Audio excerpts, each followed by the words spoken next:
Bonjour, il y a moins d'une semaine, nous avons parlé du bannissement d'IndieFox de la plateforme de streaming Twitch. L'actualité a bien avancé à ce sujet, et Twitch a pris une décision exemplaire. Une décision qui pourrait détruire la méta du stream jacuzzi. Twitch a décidé d'enlever le statut de partenaire à la streameuse, ce qui implique de ne plus pouvoir monétiser ses streams via la publicité, ni même de permettre à ses viewers de s'abonner à la chaîne. Alors, est-ce que cette mesure peut envoyer un message d'alerte aux autres streameuses? Est-ce la fin d'IndieFox?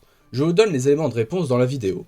Tout d'abord, je vous invite à regarder mon ancienne vidéo pour mieux comprendre les détails de l'affaire, mais en résumé, IndieFox est une streameuse surfant sur la méta des streams jacuzzi et qui a multiplié les bannissements pour contenu suggestif ou pour nudité ces derniers mois. Jusqu'alors, les bannissements étaient courts, on parle de 3 jours maximum, et sans réel impact pour elle. Ce comportement de la part de Twitch a beaucoup indigné à la fois les internautes et les streamers. Ainsi, cette fois, Twitch cherche à s'attaquer directement aux finances de la streameuse en coupant cette source de revenus, envoyant par conséquent un signal d'alerte pour toutes les autres streameuses faisant du contenu similaire à IndieFox. Cette mesure marque une cassure avec l'ancienne politique de Twitch concernant les streams jacuzzi, mais nous sommes en mesure de nous poser deux questions importantes. La première, si la pénalité vise la partie financière, est-ce qu'IndieFox est atteinte financièrement parlant?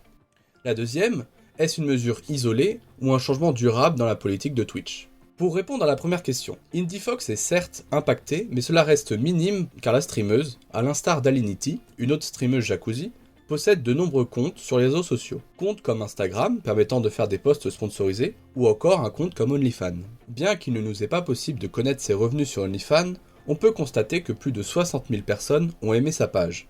Donc au moins 60 000 personnes ont déjà payé pour avoir accès à du contenu. De plus, Alinity a déclaré qu'elle gagnait plus en 2 mois sur OnlyFans qu'en 10 ans sur Twitch. On peut faire un parallèle avec IndieFox, étant donné la proximité éditoriale entre les deux chaînes.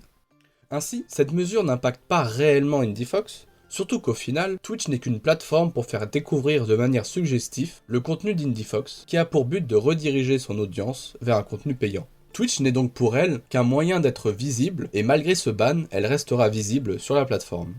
Concernant la deuxième question, il semblerait que Twitch aille dans le bon sens, surtout à cause de la pression populaire. Si cette dernière est amenée à diminuer, Twitch sera sans doute moins regardant. Cependant, si cette dernière augmente, les sanctions risquent de pleuvoir. Mais encore une fois, c'est finalement une sanction de façade, étant donné que ces streameuses ont de nombreuses sources de revenus et utilisent Twitch plus comme un moyen de captation d'audience. En conclusion, les choses bougent un peu du côté de Twitch, et c'est une bonne chose. Cela ne règle pas la situation pour le moment, mais on peut espérer qu'étape par étape, la plateforme reparte sur de meilleurs rails. Espérons donc que Twitch soit plus ferme et prenne des décisions plus fortes envers les streameuses qui jouent volontairement avec les règles de Twitch.